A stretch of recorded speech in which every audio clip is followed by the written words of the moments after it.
sinking.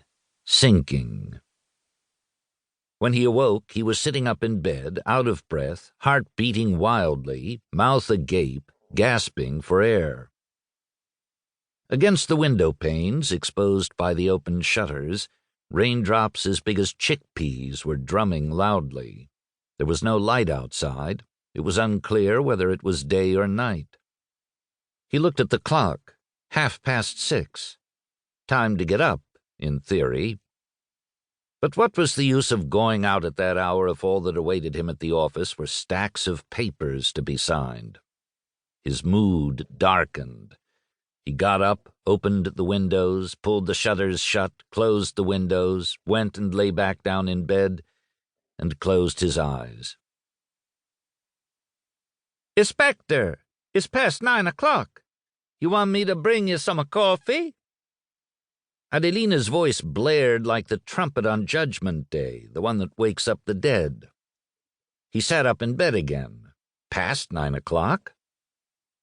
True, there was nothing he had to do, but all the same it was bad form to show up at the office late in the morning. "Sure, and make it snappy." The rain had stopped, but he could tell that the storm was merely taking a break. His housekeeper came in with a steaming cup. He savored the coffee down to the last drop. "There's no water, you know," Adelina informed him. Montalbano took this hard. "What do you mean there's no water? How can that be, with the deluge we've been having the past few days?" "What do you want me to say, Inspector? There just isn't any." "So how am I supposed to wash myself?" "I collected a little bit of water and put it in a sink and a bidet. You're going to have to make it be enough." "Where'd you collect it?" "Since I already been here for over an hour, and it was still raining, I fill up a 3 pots and a bucket with the water from the gutter. It's water from heaven, and so it's clean." "Clean my ass. If it was from the gutters on the roof, chock full as they were with the poop of rats, seagulls, and pigeons. You know what I say? I'm going to go wash at the police station, and I'll get dressed there, too." He left the house in a bad mood. He'd managed to escape, but just outside the door he found a lake and got his shoes all muddy taking the 4 steps he needed to take to reach his car. He hated it when he got mud on his shoes. He could have gone back inside and grabbed another clean pair of shoes, but was it right to show up at the police station with a pair of shoes in one hand and a little bag with clean underwear in the other? He turned the key in the ignition, but the engine didn't start. He tried again. Nothing. The car seemed dead.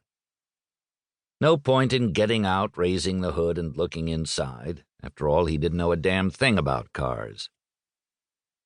He let off some steam for 5 minutes straight, unleashing a stream of curses, head resting on the steering wheel. Then he got out and went back into the house. "Did you forget something?" "No, it's the car." He was about to phone the station to ask someone to come and pick him up when Adelina said, "The water just come back, you know." Water. This brought to mind a poem he learned in French class in junior high school. "Eau si claire et si pure, bienfaisante pour tout." He dashed into the bathroom. They were likely to shut the water off again at a moment's notice. There was no time to waste. Whatever the case, better to turn up late at the office than to show up looking like some kind of refugee. And now they even wanted to privatize water. The bastards.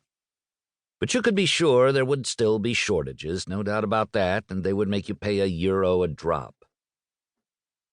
Now all clean and shaven, he left the house again, made his way around the lake, and managed not to muddy his change of shoes. Not until he stuck the key in the ignition did he remember that the car wouldn't start, except that this time it did. It is said that man in a democracy is free. Really? But what if the car won't start, the phone doesn't work, the power is out, there's no water or gas, and the computer, television, and refrigerator refuse to function? It is probably better still to say that yes, man is free, but it is a conditional freedom, dependent upon the whims of objects he can no longer live without. And almost as if to prove him right,